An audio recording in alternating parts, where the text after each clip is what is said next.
yang kalau kita baca lalu kita amalkan isinya. Diamalkan itu singkatnya dipraktekan. Itu pasti hidup kita ada jaminan tenang dan senang, pasti itu. Hadirin, sejak Nabi Adam alaihi salam, kakek moyang kita, beserta nenek moyang kita, Sayyidah Hawa alaihi salam, diperintahkan oleh Allah untuk menjalani misi kehidupan di bumi sebagai khalifah, pemakmur, perawat, dan peningkat ibadah yang menunjukkan ketuhanan dan keesaan Allah Subhanahu wa ta'ala.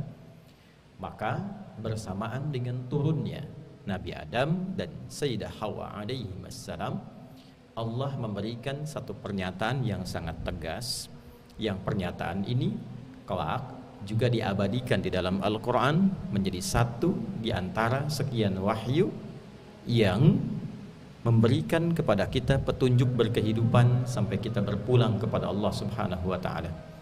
Tercantum wahyu ini di dalam ayat Al-Quran di surah Al-Baqarah di ayat yang ke-38, saat Allah Subhanahu wa ta'ala berfirman, "Qul nahbitu minha jami'a fa imma ya'tiyannakum minni huda faman tabi'a hudaya fala khaufun 'alaihim wala hum yahzanun."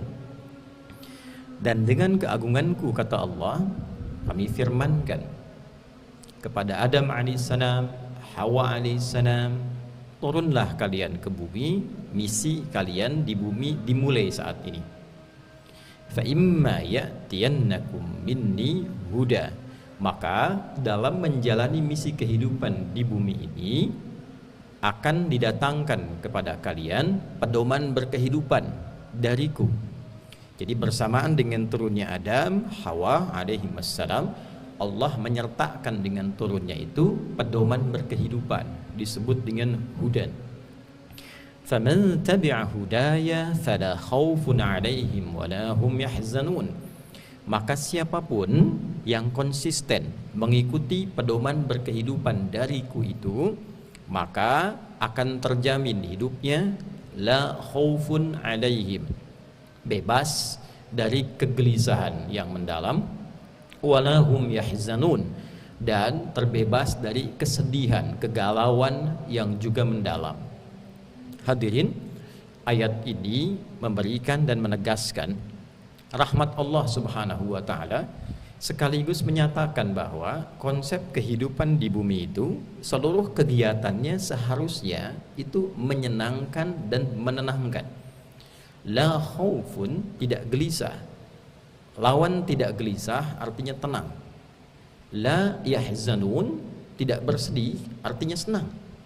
Jadi sesungguhnya konsep dasar kehidupan yang kita jalani di muka bumi ini, yang disifati dengan dunia itu, konsep dasarnya itu tenang dan senang. Kita berkehidupan di keluarga sebagai apapun, seharusnya kehidupan di keluarga itu mendatangkan kesenangan dan ketenangan. Apakah perannya sebagai seorang ayah, anak, ada yang berperan menjadi istri kah, kemudian menjadi orang tua, jadi kakek, jadi nenek. Konsep dasarnya adalah kehidupan keluarga yang menyenangkan dan menenangkan. Kita bekerja, apapun profesinya, sepanjang itu baik, seharusnya konsep dasarnya bekerja dalam keadaan senang, bekerja dalam keadaan tenang. Kita bergaul, konsep dasarnya itu seharusnya senang dan tenang. Kita beraktivitas apapun senang dan tenang, itu konsep dasarnya kehidupan di dunia. Jadi dengan rahmat Allah, salah satu hikmahnya mengapa kita memulai segala sesuatu dengan rahmat Allah. Bismillahirrahmanirrahim. Rahman itu kan sifat kasih Allah yang sangat mendalam, yang diberikan dalam konteks kehidupan di dunia. Jadi kita minum dengan rahmat Allah, makan dengan rahmat Allah, berpakaian dengan rahmat Allah, bekerja dengan rahmat Allah. Rahmat itulah yang mendatangkan kesenangan, ketenangan, kebaikan, kebahagiaan. Pertanyaan dasarnya adalah, mengapa dalam kehidupan seringkali didapati setiap berganti era sampai dengan kini justru ada dominasi kesedihan, kegalauan. Bahkan setiap era punya istilahnya sendiri. Sekarang ada yang dikenal dengan anxiety, kegalauan yang dalam, kecemasan yang tinggi. Nanti ada ratapan kesedihan. Akumulasinya yang paling dia khawatirkan justru muncul tindakan-tindakan kriminal. Karena gelisah, ada pencurian. Karena ketakutan mendalam, ada tindakan-tindakan bahkan bisa mengakhiri kehidupan. Ada korupsi. Korupsi itu kan ketakutan. Ketakutan karena tak mampu eksis dalam pergaulan. Ketakutan karena kehilangan pamor. Hartanya mungkin sudah banyak, tapi ada kegelisahan tertentu yang membawa seseorang berlaku tindakan kriminal. Artinya ada fitrah kehidupan yang dilawan. Ada yang keliru dalam perjalanan hidup itu, tidak sesuai dengan konsep dasarnya. Hadirin, ujian itu pernah khatib sampaikan, disajikan menunya dalam kehidupan oleh Allah Subhanahu wa taala untuk mengaktifkan semua potensi kekuatan kita agar terlatih menjalani hidup, bukan ingin membuat kehidupan kita bermasalah. Karena itu selalu ada lawannya. Lemah itu lawannya kuat. Amarah itu lawannya sabar. Jadi ketika amarah diaktifkan supaya sabarnya itu juga muncul. Kalau tidak pernah ada marah, bagaimana bisa diketahui sabar? Kelemahan itu diketahui supaya dikuatkan. Orang yang aktif di bidang bela diri, dia akan mengeksplor kelemahannya di mana di bagian tubuhnya. Lalu ketika tahu lemah, itu dikuatkan. Demikianlah konsep kehidupan yang ada. Lalu ketika dalam kehidupan kita mendapati sebaliknya, baik itu di rumah tangga, di pekerjaan, kehidupan sosial, hal-hal yang mendatangkan kesedihan mendalam, tidak terkontrol, kegalauan yang begitu luas, tidak terkendalikan, masalahnya apa? Boleh jadi persoalannya bukan karena kurang pintar, karena ada yang pintar pun banyak galaunya. Bukan karena kurang harta, karena ada banyak yang kaya pun justru banyak ketakutannya. Takut kehilangan harta, takut kehilangan pamor. Yang kurang, kembalikan ke ayatnya. Faman tabi'a hudai. Mungkin yang kurang diikuti itu petunjuk berkehidupannya. Jadi Allah sudah mendeklarasikan jauh-jauh hari, setiap era itu ada pedoman berkehidupan sesuai dengan eranya, sesuai kebutuhan masalahnya. Setiap zaman itu punya eranya sendiri. Setiap era itu punya karakternya sendiri. Karakter itu membentuk masalah. Masalah kita sekarang itu beda dengan 10 tahun ke belakang. 10 tahun ke belakangnya lagi beda lagi. Setiap era punya persoalannya sendiri. Apalagi kalau kita urutkan, era Nabi Musa tentu tidak akan sama dengan era Nabi Ibrahim, tidak akan sama dengan era Nabi Lut, tidak akan sama dengan era Nabi Nuh.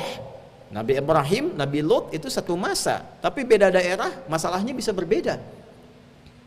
Tapi yang paling menarik adalah setiap era itu ada petunjuk berkehidupannya. Itulah yang disebut dengan hudan.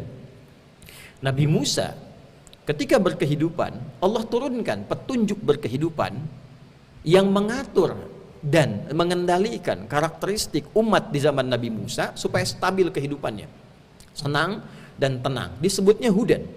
Diabadikan misalnya kata ini di Quran surah Al-Isra, surah ke-17 di ayat yang kedua. Wa atayna Musal kitaba wa ja'alnahu hudan li bani Israil. Dan dengan keagunganku diberikan kepada Musa itu kitab. Kita kenal dengan Taurat. Ya, Taurat, Torah itu disifati oleh Al-Quran isinya sebagai hudan, petunjuk berkehidupan. Aturannya begini, begini, begini, begini. Kerjakan ini, tinggalkan ini. Lakukan ini, jangan kerjakan ini. Kalau itu dikerjakan dalam hidup, mana yang harus dilakukan, mana yang ditinggalkan, maka la khaufun alaihim walahum yahzanun. Ada kesejahteraan, kedamaian, ketentraman, kebaikan, senang dan tenang. Injil itu diberikan pada Nabi Isa alaihissalam. Di dalam isinya hudan, disebutnya hudan. Nah sekarang kita mendapati Nabi pencerah, Rasul teragung, paling istimewa. Risalahnya ketika beliau ditetapkan sebagai Rasul itu mencakup seluruh era sampai berakhir kehidupan di muka bumi ini, sampai kembali kepada Allah Subhanahu wa ta'ala. Jadi dahsyatnya Wahyu yang disampaikan pada Nabi Muhammad SAW, walaupun eranya berganti, modernnya bisa berbeda-beda sifatnya. Dulu tahun 90-an disebut modern oleh orang masa itu, 2000-an disebut modern oleh orang masa itu. Sekarang berkembang teknologi, makin modern. Sekarang kita tidak tahu 10 tahun ke depan akan seperti apa tingkat modernnya. Tapi semakin berkembang era sampai dengan kiamat terjadi, keunggulan wahyu yang terakhir tetap satu, karena menjadi kurikulum dan pedoman hidup sampai akhir berkehidupan. Itulah Al-Quran. Saat Al-Quran diturunkan, itu disifati dengan hudan. Di surah Al-Baqarah, surah yang kedua, di ayat 185, saking agungnya Al-Quran ini diturunkan di bulan yang mulia, Ramadan, di waktu yang mulia, di malam yang mulia, di hari yang mulia, melalui malaikat termulia, pada Rasul yang paling istimewa dan mulia. Ketika diturunkan itulah Allah berfirman, Syahru Ramadhan alladhi unzila fihil Qur'anu hudal linnas. Hudal linnas. Isi Al-Quran itu pedoman berkehidupan untuk semua manusia. Lihat, Musa alaihissalam mendapatkan Taurat hudal li Bani Israel. Injil untuk Nabi Isa alaihissalam hudal li Bani Israel. Nabi Muhammad diwahyukan Al-Quran pada beliau linnas, untuk semua manusia di semua era sejak beliau ditetapkan menjadi Rasul sampai akhir kehidupan. Tapi substansi dasarnya, poin utamanya, isi Al-Quran 114 surah, 30 juz, 6.236 ayat kurang lebih, itu isinya pedoman hidup. Yang kalau kita baca, lalu kita amalkan isinya. Diamalkan itu singkatnya dipraktekan.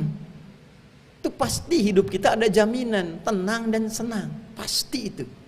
Itu isinya demikian. Jadi bukan sekedar kita bacaan. Petunjuknya baca, pahami, amalkan. Nah, diamalkan tuh bahasa gampangnya dipraktekkan.